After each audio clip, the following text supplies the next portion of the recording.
Après le succès d'In the Boîte pendant 11 ans sur Gulli, John Fagianelli est à la tête d'une autre émission jeunesse diffusée le week-end sur la chaîne, Mission Gulliver's.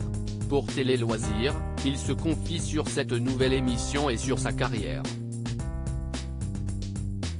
Le temps ne semble pas avoir d'effet sur lui.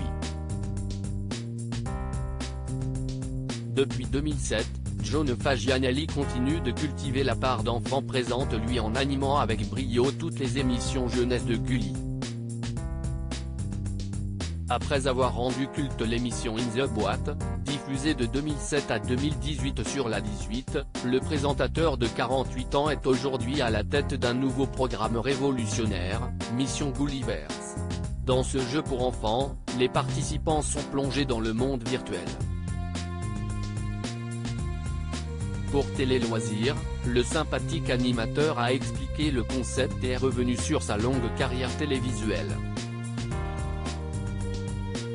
John Fagianelli, nous voulions un jeu avec des codes nouveaux Télé Loisirs, pouvez-vous expliquer ce qu'est Mission Gulliver's? John Fagianelli, deux duos d'enfants s'affrontent dans le réel et le virtuel. Avec un casque de réalité virtuelle, ils peuvent entrer dans le Gulliver's et incarner des avatars de jeux vidéo. Dans ce monde, ils participent à des épreuves de danse ou de tir à l'arc, par exemple. Le but est de se qualifier pour la finale afin de battre l'horrible Juke Boss, le vilain du jeu. Comment est né ce jeu? Avec les équipes de Gulli, nous avons travaillé sur nos cibles et avons compris que le monde virtuel et celui des jeux vidéo intéressaient les enfants. Nous voulions un jeu avec des codes nouveaux, une nouvelle façon de voir les choses et surtout quelque chose qui colle aux attentes des plus jeunes. Nous avons travaillé sur les différentes attentes des cibles 4-10 et 10-14 et nous nous sommes rendus compte que le monde virtuel les intéressait énormément. C'est un format original, unique au monde et 100% français, qui peut s'inscrire. L'équipe doit être composée d'un enfant de 8 à 10 ans et d'un autre de 12 à 14 ans. Tous deux doivent former un duo complice et dynamique. Le présentateur de Gulli se confie, une vraie relation de confiance s'est créée avec la chaîne et c'est difficile d'implanter une émission de divertissement sur une chaîne dédiée aux dessins animés.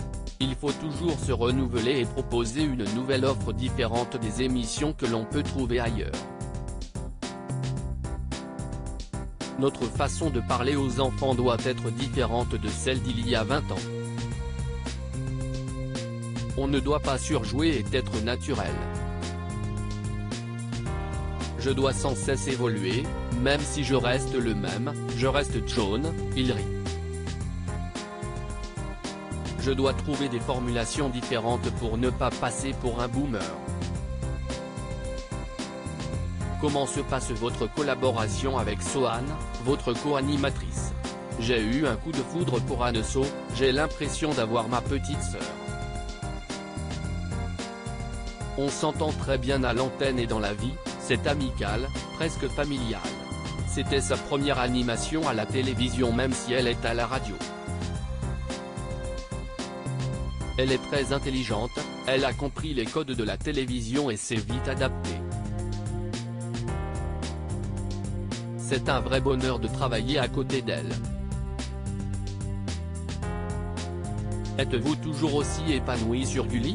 Oui, je m'y sens toujours aussi bien. J'y suis depuis 2007 et une vraie relation de confiance s'est créée. La chaîne m'associe aux discussions de projets. Mon travail est épanouissant, je dois toujours travailler et m'adapter à une jeunesse qui ne cesse d'évoluer. John Fagianelli, Mission Gulliver's, mon fils me regarde sur Gulli. N'avez-vous jamais éprouvé des envies d'ailleurs?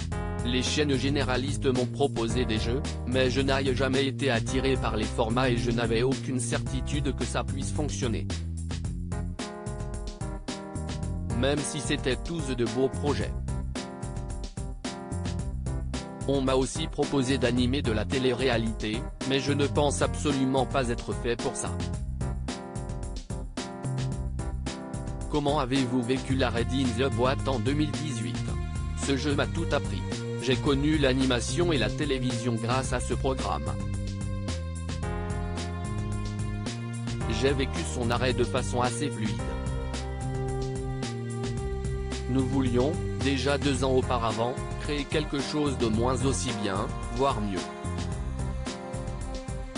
Ce qui est cool aujourd'hui, c'est d'avoir gardé cette proximité avec mes premiers téléspectateurs sur les réseaux sociaux, qui, pour certains, sont devenus de jeunes parents. Ils me disent souvent, quand je les croise dans la rue, que j'ai fait toute leur enfance. Je suis un peu le monsieur Gulli Hillary. Votre fils de 5 ans a-t-il conscience de votre popularité auprès des enfants ? Au départ, il ne comprenait pas pourquoi les gens venaient prendre des photos avec moi. Aujourd'hui, il a compris qui j'étais et me regarde sur Gulli. Il ne peut pas participer à Mission Gulliverse car il est encore trop petit et ça créerait un gros conflit d'intérêts. À lire aussi ça me fait très peur, père d'un petit garçon de 5 ans, John Fagianelli, Gulli, préfère le préserver de toute exposition médiatique.